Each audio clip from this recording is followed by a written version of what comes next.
आपेक्षा एक बहुत ही प्यारी लड़की थी। उसके माता पिता बहुत गरीब थे, फिर भी वह दयालु थे। वही गुण आपेक्षा में आ गया था। वह जिस किसी को मुसीबत में देखती तो उसकी मदद करती थी। उसकी शादी नवीन नाम के लड़के से हुई। वह भी गरीब परिवार का था। नवीन और उसके माता पिता सभी लोग मजदूरी करने जाते थे और उसी से उनकी गुजर होती थी। यहाँ भी अपेक्षा का वही हिसाब था। अगर कोई उसके पास मांगने आ जाता तो वह उसे दे देती। कभी कोई पड़ोसन आ जाती और कहती, पड़ोसन बहन तुम्हारे पास थोड़ी चीनी होगी? आज हमारे यहाँ चीनी खत्म हो गई है। मेरा बेटा दूध के लिए रो रहा है।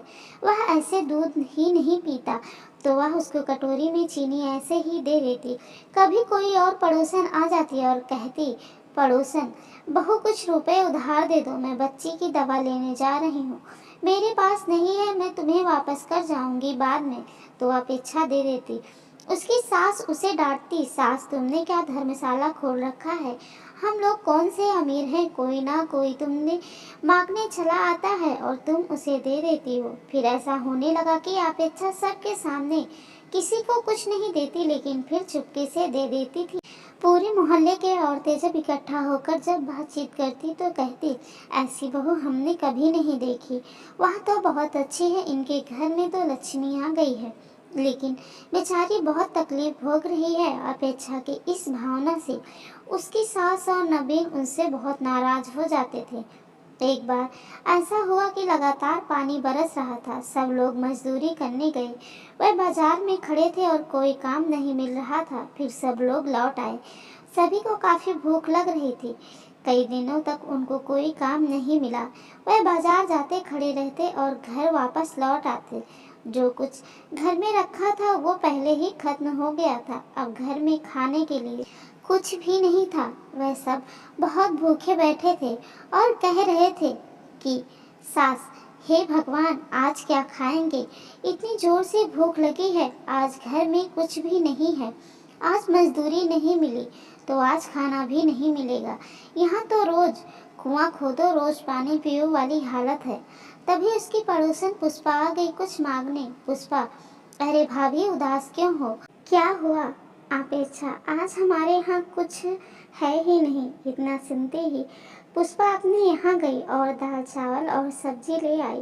पुष्पा, अभी खाना बना लो, तुमने हमारी बहुत मदद की थी। अब अपेक्षा ने चूल्हा जलाया, पहले दाल चावल और सब्जी बनाई और रोटियां सेकने लगी। अपेक्षा, अम्मा जी आइए खाना खा लीजिए। सब लोग खाना खाने के लिए बैठे ही थे कि बाहर से आवाज आई और बूढ़ी औरत, क्या इस गरीब के लिए कुछ है? मैं बहुत जोर की भूखी हूँ। अपेक्षा ने बाहर निकल कर देखा तो एक बूढ़ी औरत खड़ी थी। बूढ़ी औरत, बेटी बहुत जोर की भूख लगी है, मुझे चक्कर आ रहा है, मुझसे चला ही नहीं जा रहा है, मुझे कुछ खाने के लिए दे दो बेटी। अपेक्षा चक्कर में पड़ गई। खाना तो थोड़ा सा ही था जो इतने लोगों के लिए भी पूरा नहीं है।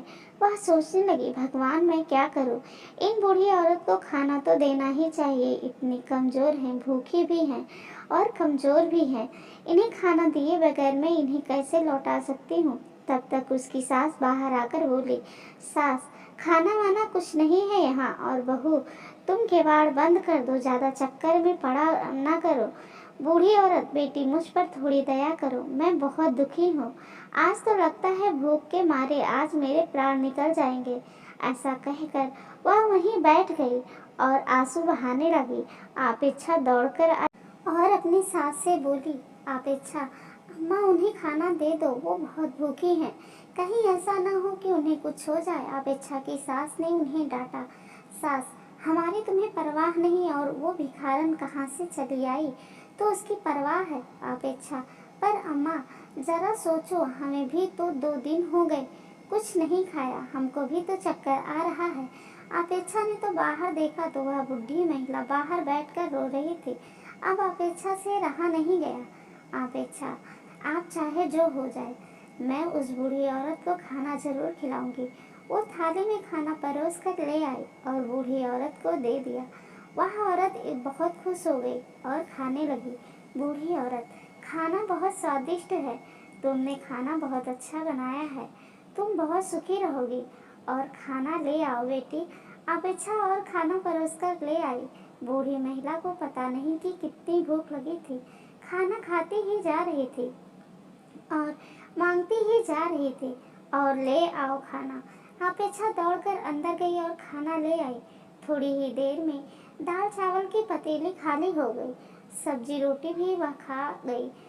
भूख से बिलखते हुए नबीन ने देखा कि पतीली खाली पड़ी है और कुछ नहीं रहा गया है। उसमें नबीन को बहुत जोर से गुस्सा आ गया और उसने चूल्हे पर बर्तन फेंक कर मारा, जिससे चूल्हा टूट गया। यह देखकर अपेक्षा रोने लगी। अपेक्षा, चूल्हा तो टूट गया, अब खाना किस पर बनेगा? बूढ़ी औरत, तुम परेशान ना हो बेटी, मैं ऐसा चूल्हा बनाकर तुम्हें देती हूँ कि वह कभी नहीं फूटेगा। उस पर खूब खाना बनाना और कोई भूखा आए तो उसे खूब खिलाना। और उसने वहीं से थोड़ी मिट्टी उठाई और अपेक्षा से पानी मांगा। उसने मिट्टी गूंथी और एक नया चूल्हा बनाकर रख दिया। बूढ़ी औरत, बेटी इस चूल्हे पर खाना बनाओगी ना तो मुझे याद करोगी? तुम्हारे यहाँ कुछ नहीं है।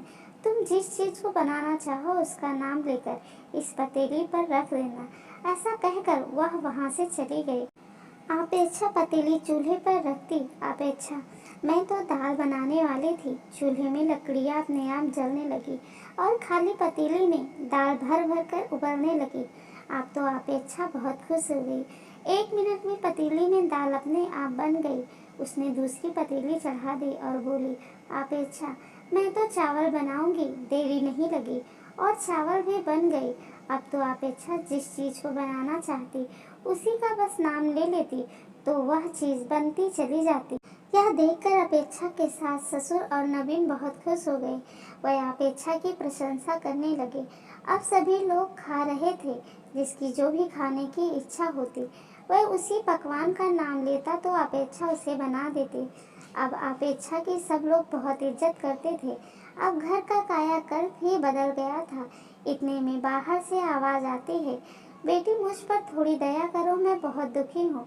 आज तो लगता है भूख के मारे आज मेरे प्राण निकल जाएंगे। ऐसा सुनकर सभी घर वाले खुश होते हैं और अपेक्षा हमेशा की तरह उस मांगने वालों को खाना परोस के दे देती है। कहानी अच्छी लगी हो तो प्लीज़ लाइक शेयर सब्सक्राइब करना ना भूलें। आप सबका बहुत बहुत धन्यवाद।